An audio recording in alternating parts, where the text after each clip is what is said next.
Alright, I want to show you how to make this really cute scarf. It's knitted on an angle, as you can see, and it has the 3 buttonholes. And we're going to work with a garter stitch for maybe 1.5 inches or whatever you desire to create it. But try and keep the border exactly the same width.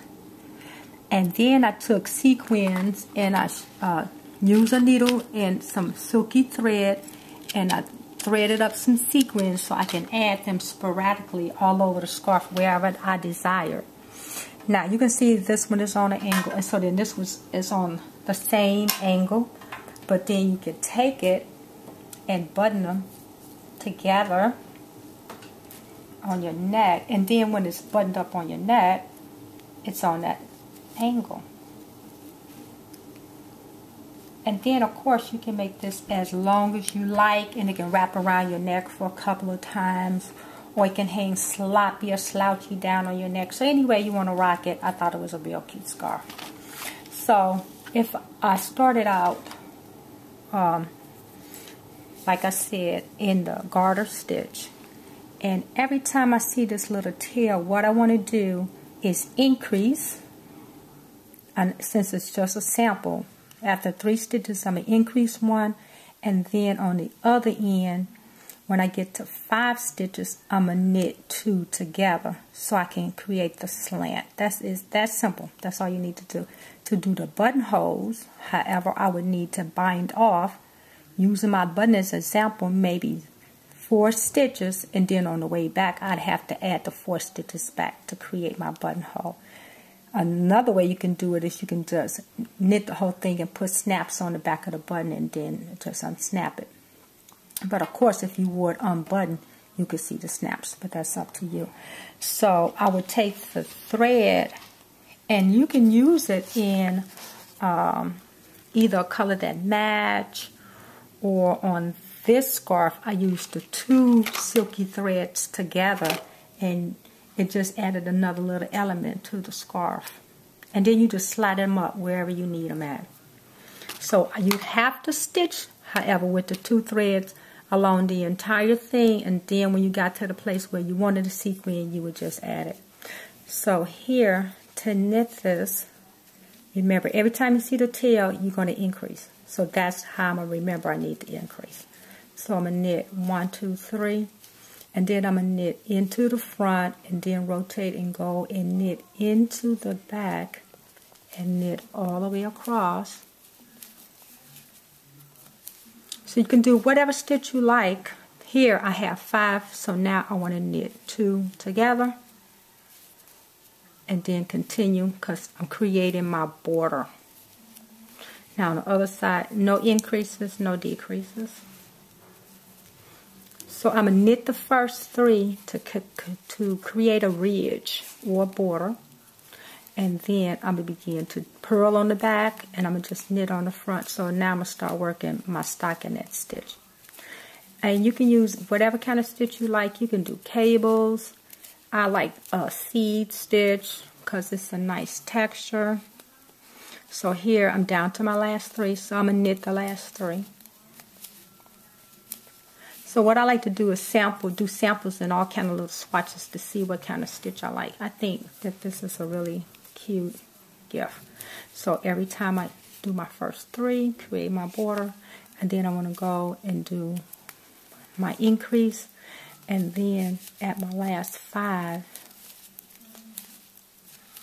I need to knit 2 together. So there go 3. I want to knit 2 together. It's that simple. And of course you can make this as wide as you like. Always knit a swatch first. Figure out my gauge. You can always take a scrap piece of fabric and put it up to your neck and see how wide you want it. I think 12 inches is good. Between 10 and 12. My last 3, I want to knit them. I want to turn I want to knit the 3. There go my tail. It always tell me I need to increase. My first 3, knit in between the front and the back. And we'll do one more roll, and I'll let you see the pattern that is created. 5, knit 2 together.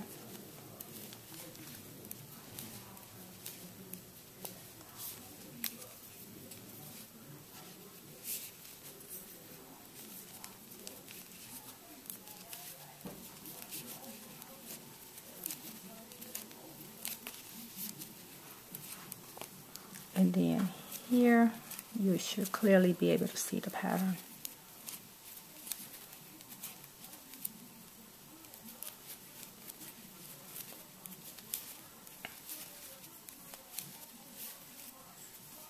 So here you can see that this is slanting on an angle. This one is down, this is up. And look at the pattern. The pattern itself is creating these little slants. So I think it's a real cute gift. Now here, if I had this in here and I wanted to add, like I said, the sequin, I just want to show you right quick what I would do to get it. You want to knit the thread or the yarn along the entire time you're knitting. And then you're going to have to take the time to pull a sequin up.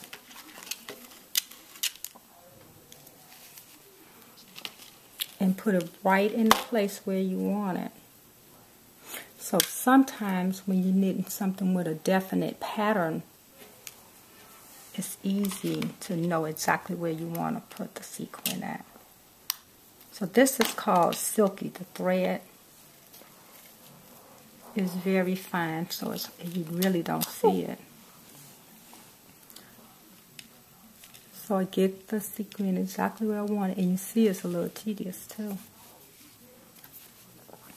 And then I would just knit it right there in place. So that's really good to knit the sequins with a pattern. So here to my last 5, I want to knit 2 together.